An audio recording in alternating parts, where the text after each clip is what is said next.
Hey everyone, and welcome to this explainer. I am absolutely thrilled you're tuning in today because we are going to unpack something truly phenomenal. Think of this session as your practical, step-by-step training manual for absolute mental discipline. We're drawing straight from the ancient, profound wisdom of the Bhagavad Gita, specifically Chapter 6, which is often called the Yoga of Self-Control. If you've ever felt like your own mind is totally running the show and you're just along for the ride, well, you are in exactly the right place. Let's dive in. To start, we need to anchor ourselves in this incredibly intricate historical setting. We are dropping right into the middle of an epic battlefield. You see, the Bhagavad Gita is essentially a dialogue between the warrior prince Arjuna and his guide Krishna, taking place just moments before a massive world-altering war. But the real battlefield they're discussing, it's entirely internal. Hidden within this text is a literally 2,000-year-old secret to conquering the very modern distractions that bombard us every single day. So here's our roadmap for today. We'll be covering 1. The mind, friend or enemy. 2. Preparing your physical space. 3. The posture of focus. 4. The rule of moderation. 5. The windless lamp metaphor. And 6. Taming the restless mind. Let's kick things off with Section 1, the mind, friend or enemy. I want you to take a second and honestly evaluate your own internal monologue. Just think about it. Is your mind your best friend, or is it kind of your worst enemy?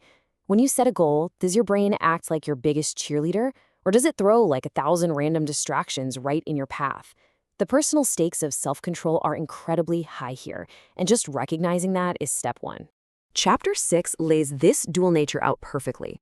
The text states very clearly that you have to uplift yourself by your own efforts and absolutely not degrade yourself. Why? Because a conquered, disciplined mind becomes your absolute greatest friend. It works for you. But an unconquered mind? It behaves antagonistically, acting literally as a hostile enemy. The crucial point we're hitting here is radical accountability. You know, the self alone is responsible for uplifting or degrading us. It's entirely in your hands. Moving on to Section 2, preparing your physical space. Okay, so check out these highly specific ancient instructions for building a dedicated meditation seat. First, find a clean spot that is neither too high nor too low. Then you layer it. Sacred kusa grass on the bottom, a deerskin right in the middle, and a cloth over the top. Now, what's the takeaway for us today? Obviously, you probably aren't going to go out and hunt down kusa grass and a deerskin for your living room. But the direct modern application is absolutely crucial. It's about building a dedicated, distraction-free environment to ground your physical body. It's about creating a specific sacred space in your home that signals to your brain, hey, we are focusing now. That brings us to Section 3, the posture of focus. Once the space is set, how do we physically sit? The text tells us to hold the trunk, head, and neck completely straight and steady. You must remain completely motionless. And here's the really fascinating part. Fix your gaze directly on the tip of your nose without looking in any other direction whatsoever. Why the nose? Well, modern physiology and ancient wisdom actually totally agree on this. Eye movement is closely tied to thought. By firmly directing your gaze to a single, static point, you actively inhibit your mind's tendency to wander away from the task at hand. You are literally locking your visual focus to lock down your mental focus. Next up, Section 4, the rule of moderation. I love this part because it injects some real grounded common sense into this incredibly profound spiritual text. You'd think reaching enlightenment requires extreme physical deprivation, right? But the Bhagavad Gita explicitly says that this yoga is not for someone who overeats, nor is it for someone who observes a complete fast. It's not for the person sleeping all day, and it's definitely not for the person pulling all-nighters. It's practically advising us, please don't starve, please don't binge, and for the love of everything, please get a normal amount of sleep. Regulating your diet, your downtime, and your sleep is exactly what destroys sorrow and makes this kind of intense mental discipline possible. Section 5, the windless lamp metaphor. Just listen to this quote. As a lamp in a windless place does not flicker, to such is compared the yogin of controlled mind. Take a second to really visualize that. It is just a stunningly beautiful metaphor. When your mind is completely detached from the outgoing senses, the chaotic winds of worldly desire stop blowing. The flame of your attention stands perfectly straight, brilliant and entirely unwavering, completely submerged in indwelling consciousness. That's the ultimate goal right there. Absolute stillness.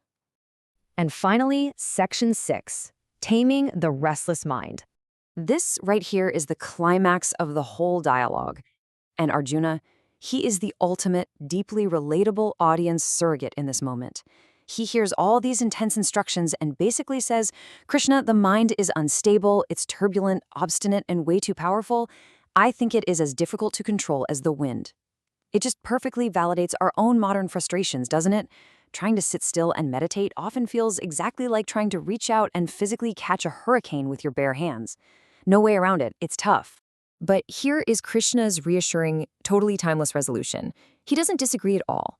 He says, the mind is restless, no doubt, and difficult to curb, but he offers the ultimate solution.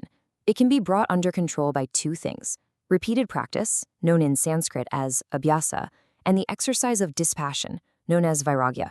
It's a simple but incredibly challenging combo. You have to constantly, repeatedly practice dragging your attention back to your focus point while simultaneously cultivating a sense of dispassion, basically just letting go of your attachment to the random distracting thoughts that pop up. And what if you falter on this path? Krishna offers a really beautiful, comforting final thought. The fallen yogi is never lost. Even if you fail, your efforts carry over, and you're reborn into circumstances that perfectly allow you to continue your spiritual progress. So, let's wrap up with this question for you. Your mind is a restless wind. There is absolutely no denying it. But armed with this 2,000-year-old manual, you have a choice. Will you let that wind blindly steer your ship into the rocks, or will you put in the daily practice of taking the helm? The tools are right there waiting for you. Your environment, your posture, your daily habits, and your persistent practice. It's time to build your windless lamp. Thanks so much for joining me on this explainer, and I'll catch you in the next one.